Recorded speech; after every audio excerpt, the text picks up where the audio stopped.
ठरलं तर मग या मालिकेच्या येणाऱ्या भागामध्ये जबरदस्त असा ट्विस्ट येणार आहे. तर प्रेक्षकांनो, इथे आता प्रियाने शांताचा खून केलेला असतो आणि खूपच हुशारीने शांताची डेथ बॉडी अर्जुनच्या गाडीच्या डिक्कीमध्ये ठेवलेली असते.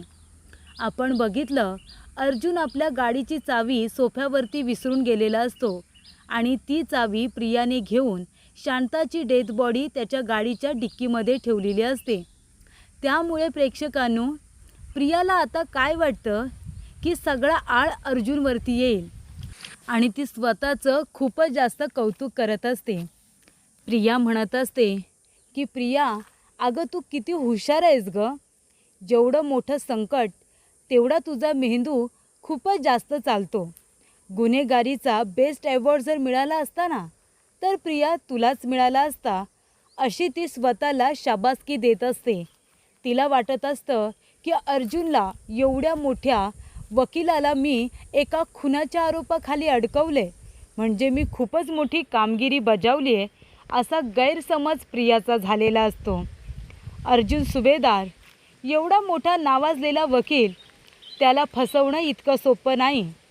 इन्स्पेक्टर पाठकसुद्धा अर्जुनला इथे खूप जास्त मेंटली टॉर्चर करत असतात की एवढा मोठा खून तूच केला आहेस असं म्हणत असतात. तुझी केस कोण लढणार असं म्हणत असतात. तेव्हा अर्जुन म्हणतो की माझी केस मी स्वतः लढणार आहे आणि ती जिंकणारसुद्धा आहे. प्रेक्षकांनो, अर्जुनला हरवणं इतकं सोपं आहे का? आत्तापर्यंत सगळ्यात मोठी केस ती म्हणजे वात्सल्य आश्रम मर्डर केस. विलासचा खून कुणी केला, 2.5 वर्ष चालणारी केस अर्जुन जिंकला होता. वेळ उशीर का होईना, पण अर्जुन ती केस जिंकला होता आणि आज सर्व गुन्हेगार जेलमध्ये सुद्धा आहेत. एक फरार आहे, एक खोटं बोलून नेहमीप्रमाणे बाहेर आली आहे आणि ती म्हणजे प्रिया. तिला असं वाटतं की आपण अर्जुनला फसवलं आहे, पण प्रियाला ते माहिती नाही आहे की तिने स्वतःच्याच आता विनाशाकडे जाण्यासाठी एक पाऊल पुढे टाकलेलं आहे. तिने आता स्वतःची वाट लावून घेण्याचा निर्णय घेतलेलाच आहे. त्याच्यामध्ये ती आनंदीसुद्धा आहे, पण तिला माहिती नाही आहे की त्याचे आता परिणाम पुढे जाऊन काय होणार आहेत. तर प्रेक्षकांनो, येणाऱ्या भागामध्ये अर्जुनला निर्दोष सिद्ध करण्यासाठी इथे आता सायली आपल्या जीवाचं रान करत असते आणि त्यामुळेच इथे आता सुयशला शोधून त्या व्यक्तीचं चित्र काढलेलं असतं, ज्या व्यक्तीने सुयशवरती हल्ला केलेला असतो आणि तो म्हणजे संतोष, ज्याला पैसे देऊन प्रियाने फरार व्हायला सांगितलेलं असतं. त्या संतोषचं स्केच काढल्यानंतर संतोषला शोधण्यासाठी इन्स्पेक्टर मोरे यांनी संपूर्ण पोलीस फोर्स लावलेली असते आणि संतोषला शोधायला सांगितलेलं असतं. आणि त्यानंतर प्रेक्षकांनो, संतोषचं स्केच काढल्यानंतर त्याला पकडण्यामध्ये पोलिसांना यश येतं आणि हे कारस्थान संतोषने नाही तर प्रियाने केल्याचं समोर आलेलं असतं. आता सायलीने एक नाही तर अनेक पुरावे गोळा केलेले असतात. प्रिया संतोषला विचारते, शांताच्या चाळीच्या बाहेर CCTV कॅमेरा आहे का? संतोष म्हणतो, मॅडम, CCTV कॅमेरा इथे कुणाला परवडणार आहे का? पण प्रिया आता एक गोष्ट विसरलेली असते आणि ती म्हणजे की त्या शांताच्या चाळकर यांना CCTV कॅमेरा परवडणार नाही आहे. पण अर्जुन ज्या सोसायटीमध्ये राहतो तिथल्या लोकांना CCTV कॅमेरा नक्कीच आता परवडू शकतो आणि अर्जुनलासुद्धा. त्यामुळे प्रेक्षकांनो, इथे आता अर्जुनने घराबाहेरच्या झाडाला CCTV कॅमेरा बसवून घेतला आहे. ही गोष्ट कदाचित प्रियाला माहिती नसते आणि त्याला असलेल्या CCTV कॅमेऱ्यामध्ये प्रियाचं कारस्थान पूर्णपणे आता रेकॉर्ड झालेलं असतं आणि त्याचं फुटेज हे आता सायलीने प्रियाच्या विरोधामध्ये कोर्टामध्ये सादर केल्यानंतर प्रिया ही किती मोठी गुन्हेगार आहे हे आता सगळ्यांच्या समोर आलेलं असतं. अर्जुनला फसवायला गेलेल्या प्रियाची कोर्टामध्ये आता चांगली इज्जत निघते, तिची लाज निघते. प्रियाने किती मोठं कारस्थान केले अर्जुनच्या विरोधात हे सर्व लोकांना जेव्हा समजतं प्रेक्षकांनो, त्यावेळेला इथे प्रियाला सगळेजण आता थुथू करत असतात. तर येणाऱ्या भागामध्ये कशा पद्धतीने या गोष्टी पुढे घडत जातात आपण सविस्तरपणे बघूया. तर प्रेक्षकांनो, आपण आता सारांश बघितल्याप्रमाणे इथे आता प्रियाने शांताचा खून केलेला असतो, कारण ती शांताला म्हणते तू अर्जुन सायलीची नको, तू माझी साथ दे. शांता म्हणते की तू मला कितीही सांगितलंस तरी मी तुझं ऐकणार नाही. प्रिया म्हणते पैसे देते ग तुला. शांता म्हणते पैशांनी अंघोळ जरी घातलीस ना तरीसुद्धा तुझी साथ नाही देणार. आधी मी सुद्धा वाईट वागले, आता मला आता चांगलं वागायचं आहे, चांगल्या मार्गावरती मला चालायचं आहे. अर्जुन सायलीची मी मदत करणार आहे आणि तुझ्यासारखी मुलगी नरकात जायला पाहिजे, म्हणून मी तुझी साथ न देता अर्जुन सायलीची साथ देणार. तेव्हा इथे आता प्रिया म्हणते चुरू बोलायला लागली आहेस, अर्जुन सायलीने शिकवलं का बोलायला? तेव्हा शांता काय म्हणते, अगं तुला तर आहे ना किडे पडतील किडे, आणि तुझं मांस आहे ना इथे आता गिधाडं खातील आणि ते सुद्धा थुंकतील. तुझं मांससुद्धा किडे पडलेलं कोणी खाणार नाही. शांता असं बोलल्यानंतर प्रियाला राग येतो आणि ती आता चाकू घेते आणि शांताचा खूनच करून टाकते. आणि मग इथे संतोष घाबरतो. संतोषला हवे तेवढे पैसे देऊन प्रियाने त्याचं तोंड बंद केलेलं असतं. थोड्या दिवसांसाठी गायब हो असं सांगत त्या शांताची डेड बॉडी एका गोणीमध्ये भरून तिचं घर वगैरे साफ करून इथे आता गाडीच्या डिक्कीमध्ये शांताला टाकलेलं असतं आणि ती शांताची डेड बॉडी घरी घेऊन येते. त्यावेळेला अर्जुन सायली आता बाहेरून आलेले असतात. जेव्हा अर्जुन सायली कुठून तरी बाहेरून येतात तेव्हा इथे अर्जुन रोमॅन्टिक झालेला असतो आणि त्याच्यामध्ये काहीतरी मूर्खपणा करून बसतो. तसंच काहीसं परत घडलेलं असतं. अर्जुन आपल्या गाडीची चावी सोप्यावरती विसरतो आणि त्या संधीचा फायदा आता सायली घेते. अर्जुनची गाडी घेऊन जाते, गाडीची डिक्की उघडते आणि त्याच्यामध्ये शांताची डेड बॉडी टाकून देते आणि शांताच्या खुनाचा आरोप अर्जुनवरती आलेला असतो. पोलिसांना फोन केल्यानंतर पोलीस येतात, अर्जुनला गाडीची डिक्की उघडायला सांगतात आणि तेव्हा प्रेक्षकांनो शांताची डेड बॉडी बघितल्यानंतर खून अर्जुननेच केल्याचं इथे आता इन्स्पेक्टर पाठक म्हणतात. आणि तेव्हा प्रेक्षकांनो अर्जुनला अरेस्ट झालेली असते. अर्जुन सायली आता इथे एकमेकांना भेटतात. सायली रडत असते, ती म्हणते माझा विश्वास आहे तुम्ही काही नाही केले, मग हे केलं तरी कुणी? तो म्हणतो मला फसवणारी फक्त एकच व्यक्ती आहे आणि ती म्हणजे प्रिया.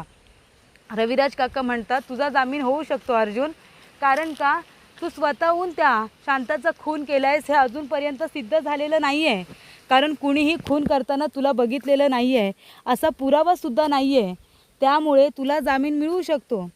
तेव्हा इथे लगेचच अर्जुन म्हणतो पण मला जामिनासाठी प्रयत्न करायचे नाही आहेत, तर मला माझी केस लढायची आहे, मला स्वतःला निर्दोष सिद्ध करायचं आहे आणि त्यासाठी मी लढणार. मला फक्त लवकरात लवकर कोर्टामध्ये हेअरिंग हवी आहे आणि त्यासाठी तू चैतन्य प्लीज प्रयत्न कर, मला लवकरात लवकर हेअरिंग मिळू दे. तेव्हा प्रेक्षकांनो प्रियाची वाट लावण्याची वेळ आलेली असते. अर्जुनला संधी मिळालेली असते. तेव्हा अर्जुनने स्पेशल रिक्वेस्ट करून एका रूमची व्यवस्था केलेली असते, जिथे अर्जुन सायली चैतन्य हे तिघेजण बसून आता डिस्कशन करत असतात. तर इथे प्रियानेच हा सगळा गोंधळ केला आहे हे समोर आलेलं असतं. तेव्हा अर्जुन म्हणतो की प्रियाने हे सगळं कधी केलं, डेथ बॉडी कधी ठेवली मला नाही माहिती, कदाचित हे काम तिने रात्रीचं केलं असावं. तेव्हा इथे सुयश कुठे आहे, तर सुयशला तिथे बेशुद्ध करून ठेवलेलं असतं. सुयश जेव्हा शुद्धीवरती येतो तेव्हा सांगतो की चाळीतल्या एका माणसाने माझ्यावरती हल्ला केला, मला इथे बेशुद्ध करून ठेवलं आणि मग त्याने शांतामावशीचा खून केला असेल. पण जेव्हा मी बेशुद्ध झालो होतो तेव्हा तिथे एका मुलीचा आवाज मला आला होता आणि तो संतोष तिला मॅडम मॅडम करत होता. तेव्हा प्रेक्षकांनो इथे आता सुयश म्हणतो की त्या माणसाने माझ्यावरती हल्ला केला, त्याला मी बघितलेलं आहे. तेव्हा इथे अर्जुन म्हणतो एक काम करा, त्या माणसाचं स्केच तयार करा आणि सगळीकडे सर्क्युलेट करा, तो माणूस नक्की कोण आहे ते आपल्याला कळेल आणि आपल्याला त्याची मदत होईल.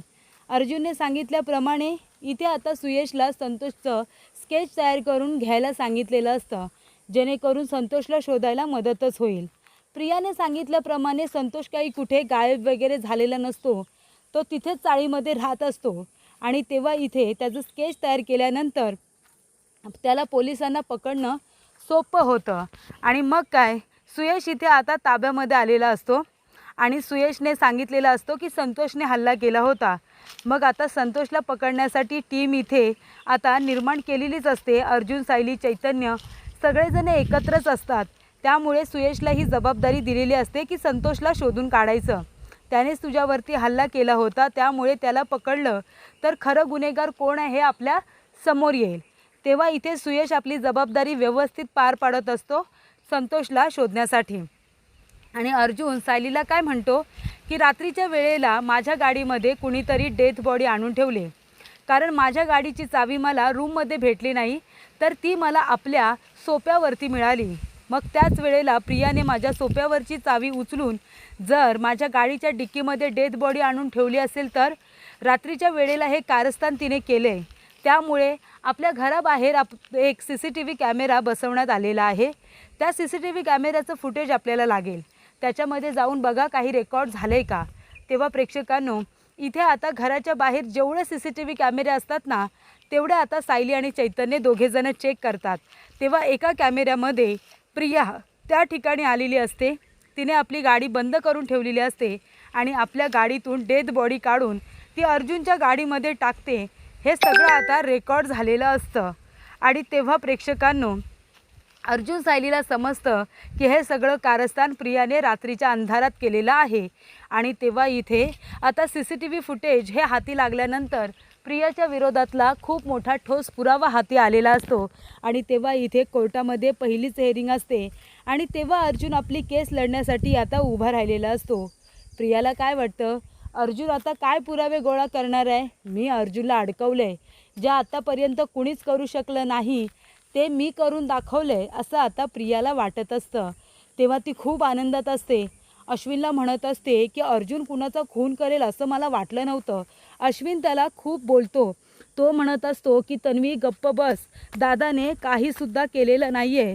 माझा त्याच्यावरती पूर्ण विश्वास आहे. दादा कधीच कुणाचा खून करू शकणार नाही आहे. माझा त्याच्यावरती पूर्ण विश्वास आहे, असं आता सातत्याने अश्विन म्हणत असतो. तेव्हा प्रेक्षकांनो, इथे आता प्रिया मुद्दामून अश्विनला डिवचण्याचं काम करत असते. कोर्टामध्ये उभं राहिल्यानंतर अर्जुन आता केस लढायला सुरुवात करतो. त्याने स्वतःच्या केसचं स्वतःच वकीलपत्र घेतल्याचं कोर्टाला सांगितलेलं असतं. इन्स्पेक्टर पाठक म्हणतात की अर्जुन सुभेदार, जर तुम्ही ह्या हेअरिंगमध्ये स्वतःला निर्दोष सिद्ध करण्यामध्ये यशस्वी झाला नाहीत ना, तर तुमची सनद रद्द केली जाईल, असं आता इन्स्पेक्टर पाठक यांनी सांगितलेलं असतं. पण त्याला कुठे माहिती असतं की अर्जुन सुभेदार स्वतःची केस लढणार आणि तो जिंकणारसुद्धा आहे. त्यामुळे प्रेक्षकांनो, इथे आता अर्जुन स्वतःची केस लढायला सुरुवात करतो आणि तो म्हणतो की त्या वेळेला मी सुयशला फोन केला होता आणि सुयश मला म्हणाला की काम झालेलं आहे, आम्ही पेपर तिथून आता मिळवलेले आहेत. मग त्यावेळेला जर मी एका कॅफेमध्ये होतो, तर त्या कॅफेचं त्यावेळचं CCTV फुटेजसुद्धा अर्जुनने कोर्टामध्ये सादर केलेलं असतं.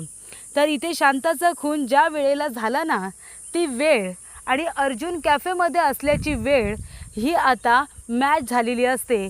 म्हणजे ज्या वेळेला तो कॅफेमध्ये होता त्यावेळेला इथे शांताचा खून झाला होता. मग अर्जुन जर कॅफेमध्ये आहे तर तो शांताचा खून करू शकत नाही, असं म्हणून अर्जुनने तिथेच स्वतःला निर्दोष सिद्ध केलेलं असतं.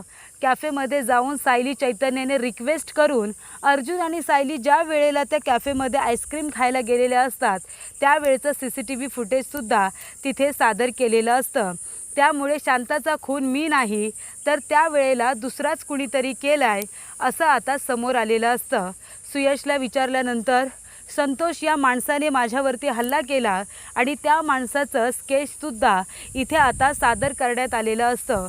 त्या माणसाचं स्केच काढल्यानंतर चाळकर यांना ते दाखवल्यानंतर त्याचं नाव संतोष असल्याचं समोर आलेलं असतं. आणि सुयशने सांगितलेलं असतं की त्याला मी पकडण्याचा प्रयत्न केला, पण तो मला बघून निसटला.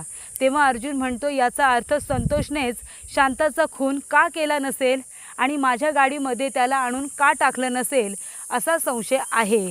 आणि त्यानंतर प्रेक्षकांनो, सगळ्यात मोठा पुरावा म्हणजे सायलीने आता अर्जुनकडे एक CCTV फुटेज आणलेलं असतं आपल्या घराच्या बाहेरील, आणि त्याच्यामध्ये प्रियाने शांताची डेथ बॉडी आपल्या कारमधून काढून ती अर्जुनच्या गाडीच्या डिक्कीमध्ये टाकले.